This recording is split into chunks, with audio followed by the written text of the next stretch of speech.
Mutton বানানো হচ্ছে। এই তেল গরম করতে দিয়েছি, তেলের মধ্যে এই পেঁয়াজ দিয়ে দিলাম। মাংসের মধ্যে আমি হচ্ছে দই দিয়েছি। এখানে 800 গ্রাম মতো মাংস আছে।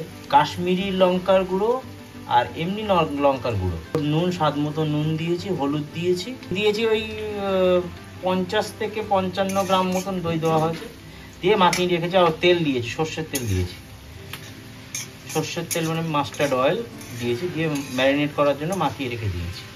আর এখানে তো এই দেখলেন এই যে পেঁয়াজ দিলাম, পেঁয়াজ দিয়ে পেঁয়াজে ভালো করে এটাকে ব্রাউন কালারের মতো করে করে নেবো। অল্প একটু নুন দিয়ে দিচ্ছি, এখনো ব্রাউন কালার আসেনি, আর একটু ভাজতে হবে।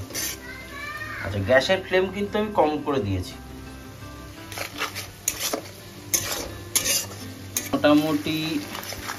মোটামুটি ব্রাউন কালার হয়ে গেছে। একটুখানি গ্যাসটা বাড়িয়ে দেই, ফুল করে দেই। এই যে রসুন 2 টেবিল স্পুন।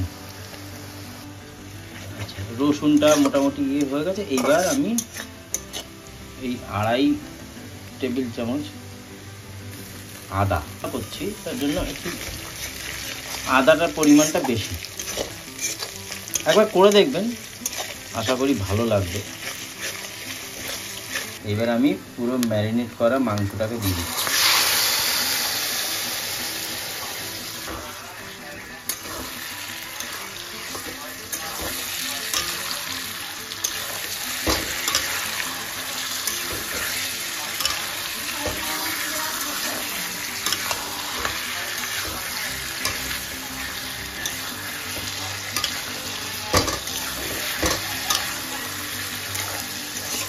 মশলাটাকে একটু মাখিয়ে নিলাম, পেঁয়াজটাকে। মশলা বলতে তো এখানে তো মশলা দেইনি কিছু, শুধু আদা রসুন ছাড়া। এটা এর সাথে দিয়ে দিলাম মাংসগুলো। এবার এটাকে একটু একদম সিম করে দিয়ে এটাকে ঢেকে দিলাম 10-15 মিনিটের জন্য। মিট মশলা ঢালছি অর্ধেক, জল দেব, একটু জল দিয়ে দিলাম। জিরে ধনে গোলমরিচ বাটা। তো এই মশলাটা এবার আগে দিয়ে দিই, 2 টেবিল চামচ মতন হবে। দিয়ে এবার একটু মিক্স করে দিই, দিয়ে আবার ঢেকে দিই।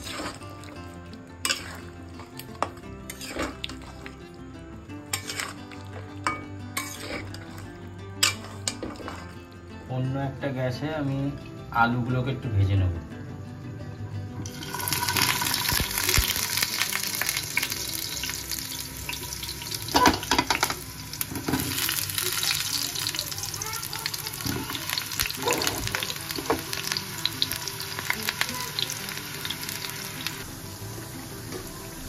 এইবার সানরাইসের যে শাহি মিট মশলাটা জলে ভিজিয়ে রেখেছিলাম সেটা দিয়ে দিলাম, দিয়ে একটু নাড়িয়ে নিলাম। আর একটুখানি কষানোর পরে এটাকে আমি প্রেসার কুকারে দিয়ে দেবো। ভাজা আলুটা দিয়ে দিলাম, নাড়িয়ে নিচ্ছি।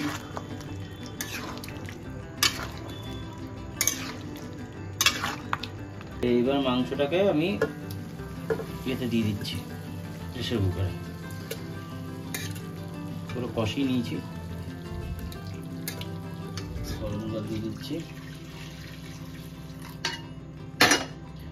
গরম জল দিয়ে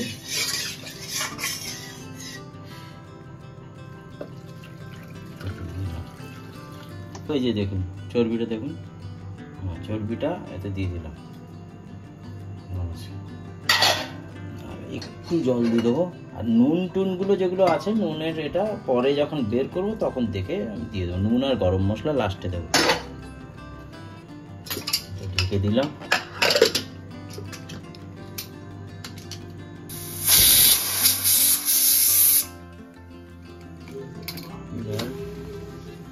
তুলছি,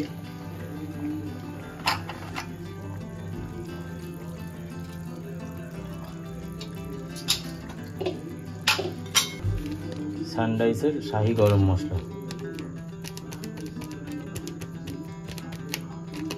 আর একটু ঘি। ঘি দিয়ে দিলাম।